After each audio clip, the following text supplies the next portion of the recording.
2026இல் யாரை அரியணை ஏற்றப் போகிறார்கள் தமிழ்நாட்டு பெண்கள்? யாரை அரியணை ஏற்றப் போகிறார்கள் அப்படிங்கிறத விட யாரை அவங்க அரியணை ஏற்ற வேண்டும், யாரை அவங்க அரியணை ஏற்றக்கூடாது அப்படிங்கிறத குறித்து ஒரு தெரிவினை அவங்களுக்கு வழங்கணும் அப்படின்னு நினச்சி தான் நான் இந்த மேடை ஏறுறேன்.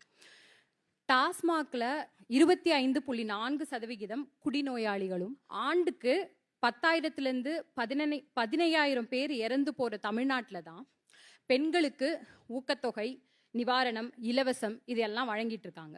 நான் சொன்ன மாதிரி 25.4% குடிநோயாளிகள் இருக்காங்க.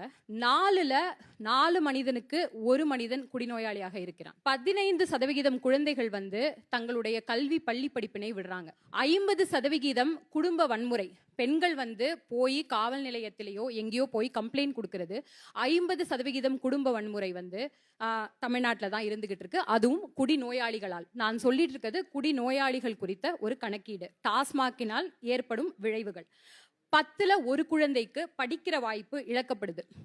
அதாவது 5000 டாஸ்மாக் விற்பனை நிலையங்களும் கிட்டத்தட்ட இப்ப அவங்களுடைய வாக்குறுதிகள், திமுகவா இருக்கட்டும் அதிமுகவா இருக்கட்டும், அவங்களோட வாக்குறுதியில 5000 விற்பனை டாஸ்மாக் விற்பனை நிலையங்களை படிப்படியாக நாங்க அதனுடைய எத்தனை நிலையங்கள் இருக்கும் அப்படிங்கிறத நாங்க குறைக்கிறோம் அப்படின்னு சொல்லிட்டே இருப்பாங்க. ஒவ்வொரு முறையும் வாக்குறுதியா கொடுப்பாங்க. ஆனா அது குறைக்கப்பட்டது இல்லை. அதன் வழியாக ஒரு ஆண்டுக்கு கிட்டத்தட்ட 48,344 கோடி வருமானம் ஈட்டுறாங்க.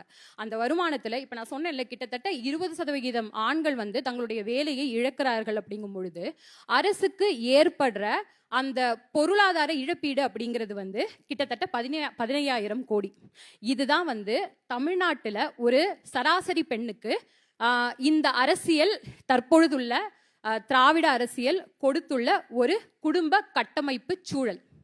இந்த சூழலுக்குள்ளதான் பெண்களுக்கான பங்கீடா இருக்கட்டும், பெண்கள் சமவாய்ப்பு பெறுவதா இருக்கட்டும், பெண்களுக்கான சமூக நீதியா இருக்கட்டும், இது எல்லாத்தையும் ஐடியாலஜிக்கல் போர்வையின் அடிப்படையில் பேசிக் கொண்டிருக்கிறார்கள். இதுக்குள்ளதான் பெண்களுக்கு ஊக்கத்தொகை, நிவாரணத் தொகை, பெண்களுக்கு இலவச பஸ்ஸா இருக்கட்டும், கிரைண்டரு, மிக்சியா இருக்கட்டும், 1000 ரூபாய் 2000 ரூபாவா இருக்கட்டும், இது போன்ற இதற்கு திராவிட ஆட்சியாளர்கள் வச்சுள்ள பேரு நீங்க ஸ்லிப்பாகி தான் ஏசின்னு சொன்னீங்க. ஏசி கொடுத்துற போறாங்க பாத்து. இல்ல, அது கொடுக்கட்டும், எங்க பெண்கள் வாங்கிக்கட்டும். நான் தெளிவடைய வைக்கணும்னு தான் நினைக்கிறேன். இதெல்லாம் கொடுக்குறாங்க. இதுல அவங்களுடைய சமூக மேம்பாட்டினை நாங்க இதுல உறுதி செய்யறோம் அப்படின்னு சொல்றாங்க.